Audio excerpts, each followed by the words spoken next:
Thank you so much for attending my PowerPoint presentation on Fallout's Most Forgotten Survivors. Randall Clark. Randall Clark was an ex-US Army soldier who survived the Great War by being on a camping trip. That's it. That's the whole trick. He was hiking through Zion National Park on October 23rd, 2077, far enough from Salt Lake City that the blast didn't reach him. His wife Charlotte and his son Alex were not that lucky. He spent the first months of the apocalypse mopping condensation off cave walls and wringing it into bottles. No vault, no faction, no power armor, just a man, a canyon, and a U.S. Geological Survey team's abandoned equipment. For the next 4 decades, Clark survived Zion through military training and sheer refusal to stop. He waged a private 10-month war against over 100 Vault 22 dwellers who massacred a group of Mexican survivors he'd been quietly protecting. He won. He lost a partner and a son to a difficult childbirth years later, tried to take his own life, failed, and kept going. In 2123, a group of 24 parentless children wandered into Zion, and Clark spent his final year leaving them books, medicine, and notes signed the father. Those children became the Sorrows tribe. They worship him as a god to this day. He died of lung cancer in 2124. The wasteland couldn't kill him. His own lungs could. Next up is Harold. Harold is a man who went into a military base with a scientist named Richard Gray and came out with a tree growing from his skull. Gray fell into a vat of FEV, became the master, and built an army of super mutants that nearly wiped out humanity. Harold woke up in the wasteland 4 days later, already mutating, was found by traders, and immediately lost his entire caravan business because his employees found the situation off-putting. Reasonable. What Harold became is technically classified as neither ghoul nor super mutant. The 3 original Fallout developers disagreed on this point for years. Bethesda's official Fallout 3 guide resolved the debate by categorizing him as just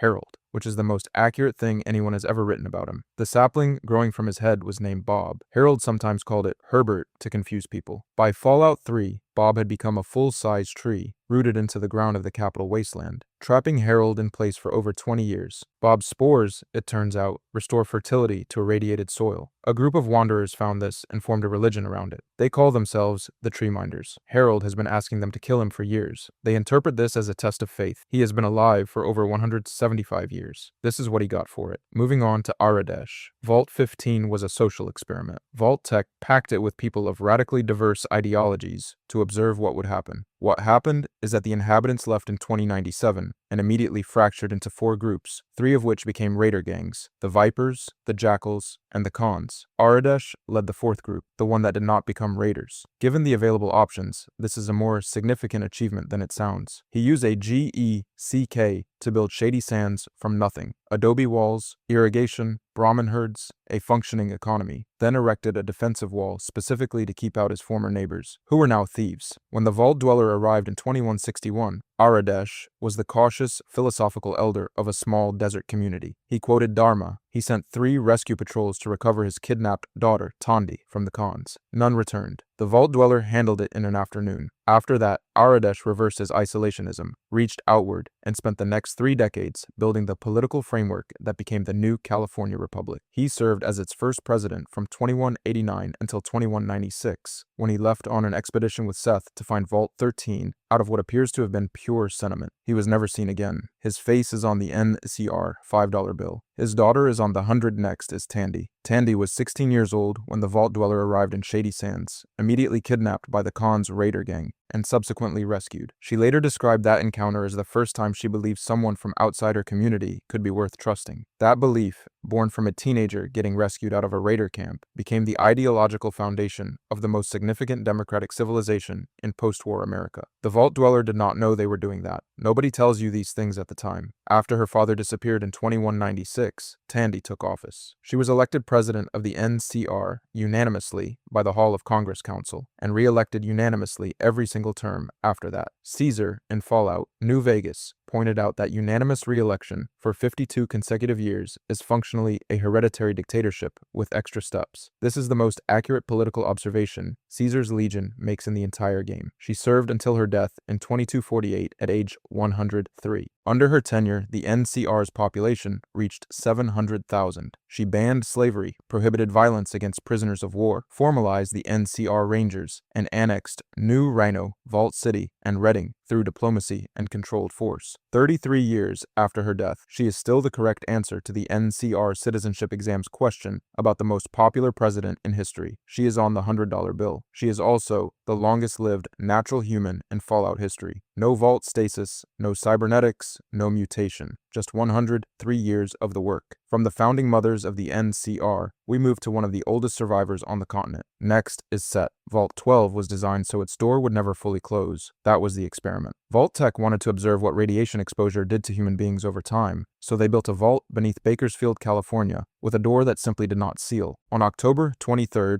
2077, the residents of Bakersfield forced their way in, looking for protection. The door worked exactly as intended. Everyone got irradiated. Well done, Vault-Tec.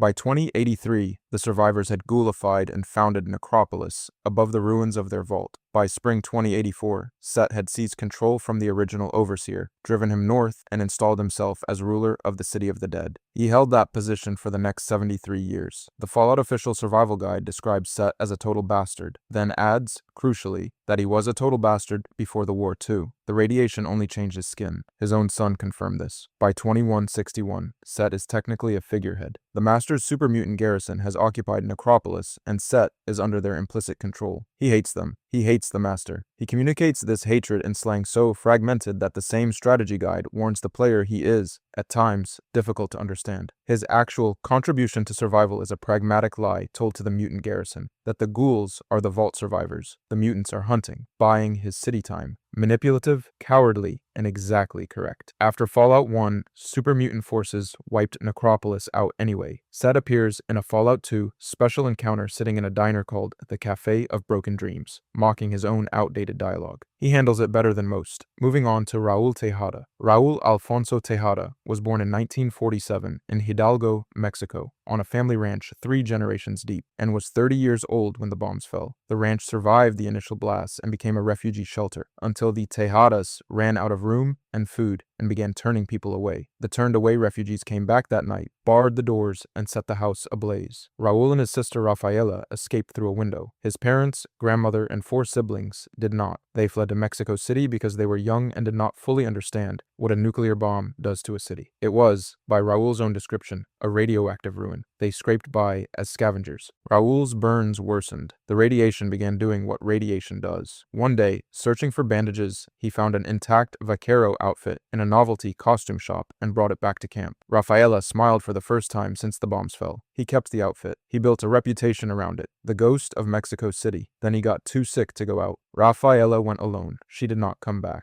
He found her at a market, mutilated so badly by raiders that the only way he could identify her was a small scar on her knee from when she was a child. He killed everyone responsible. Then he took off the outfit, put on a Petro Chico jumpsuit, took the name on the name tag, and spent the next 75 years in Tucson fixing machines. By 2281, he is approximately 234 years old and imprisoned in a radio tower by a nightkin who broadcasts bad poetry. His personal quest asks whether a man who has outlived everyone he has ever loved still has something worth fighting for. The game lets you decide. He is voiced by Danny Trejo. This matters. Next up is Carol. Carol was born in 2051 in Washington, D.C. and was 26 years old when the bombs fell. She and her father made it to a civilian fallout shelter near the Capitol Mall. He stopped at the door to help another family through. She had just crossed the threshold and turned back to find him. The thermal pulse from a nearby nuclear impact vaporized him. What remained was his shadow, burned into the wall. She was alone in a burning city at 26, which is a genuinely terrible age to be alone in a burning city. After the barrages stopped, she ventured out and found the Museum of American History still largely standing. She made a home in the section that would eventually become Underworld. Other survivors trickled in over the following months. Then the ghoulification started. Skin drying, flaking. It took about a year. Some of the survivors went crazy. Carol accepted it, kept her sundress, and kept going. The sundress, specifically, it remained. That is the entire character. More ghouls wandered in. Underworld grew. Nobody bothered them. Around 2027, roughly 140 years after the bombs, Carol met Greta. The two have been together for about 60 years by the time of Fallout 3, running Carol's Place, a bed and breakfast, inside a museum of death, which is exactly what Carol always wanted to do with her life. She also adopted a young ghoul named Gob,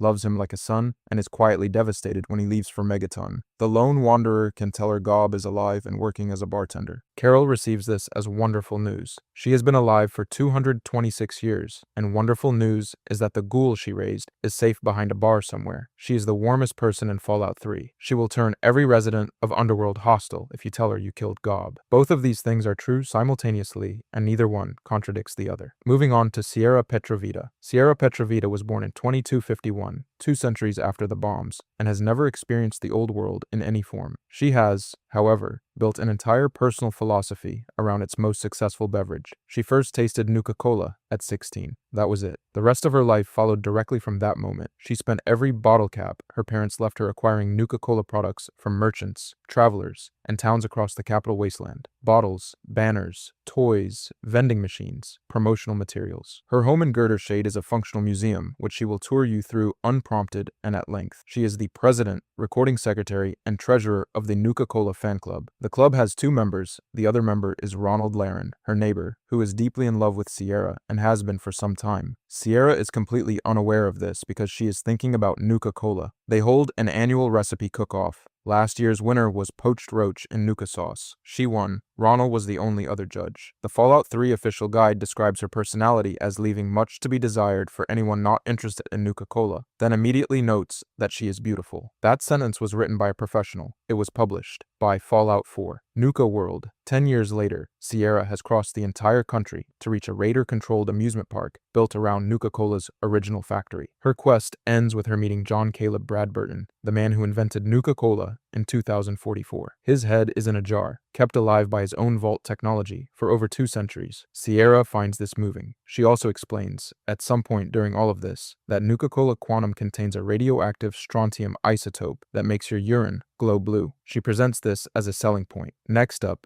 is the Vault 11 survivor. Vault 11's experiment was simple. Residents were told they must sacrifice one of their own each year. If they refused, the Vault's life support systems would shut down permanently. This was a lie. The actual automated response to refusal was a congratulatory message and an unlocked door. Vault-Tec wanted to know if people would kill each other to survive. The answer, it turns out, is yes, extensively, and with formal political infrastructure. The first sacrifice was the Overseer himself, elected immediately by residents furious at being told about the arrangement, after the door had already sealed. From that point forward, Overseer and sacrifice meant the same thing. Each year, a vote. At the end of their term, execution. Multiple voting blocks formed over the years to control nominations, trading favors, leverage, and threats to determine who died next. One block, the Justice Block, coerced a resident named Catherine Stone into performing sexual favors for every member in exchange for sparing her husband Nathan from nomination. They nominated Nathan anyway. Catherine Stone killed every single one of them. The vault continued. By the end, 5 residents remained. They walked together into the sacrificial chamber and told the computer they refused. The congratulatory message played. The doors opened. They had proven, according to Vault-Tec's automated system, that their commitment to human life was a shining example to all. They walked to the entrance. A holotape captures what happened next. 4 of the 5 wanted to die, to punish themselves, and to keep the outside world from ever learning what they had done inside. 4 gunshots. Silence. Then the sound of a gun hitting the floor. The 5th, the one who argued they should leave, is unaccounted for. 4 skeletons are found near the entrance. A male NPC, labeled simply Vault 11 Survivor, exists in the game files, cut before release. Joshua Sawyer said the ambiguity was intentional. He walks out of Vault 11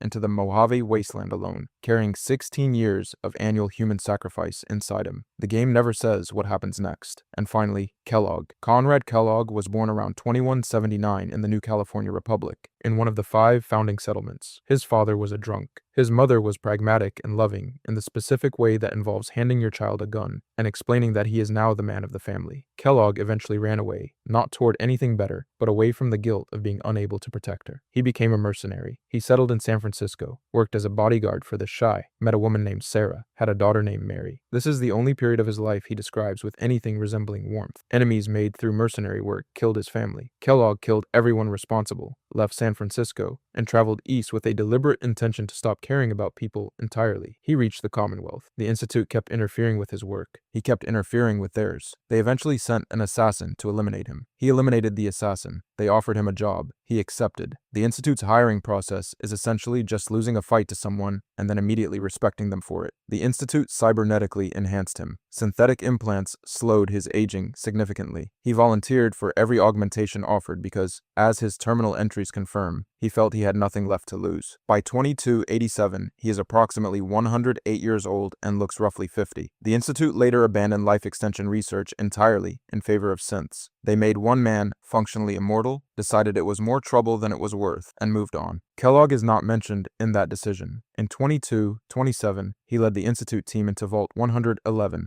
murdered the sole survivor's spouse, and kidnapped their infant son Sean. He died at Fort Hagen in 2287 at the hands of that same sole survivor, 60 years later. After death, his cybernetic brain augmenter was extracted and used to let the sole survivor walk through his memories. The last echo of his consciousness then spoke through Nick Valentine's body to taunt the player one final time. He is dead. He is still talking. Genuinely a survivor. In conclusion, the Wasteland is full of people who should have died and simply chose not to, and you should absolutely play it. If you enjoyed this PowerPoint presentation, I made others, and you should absolutely check them out. Peace on planet Earth.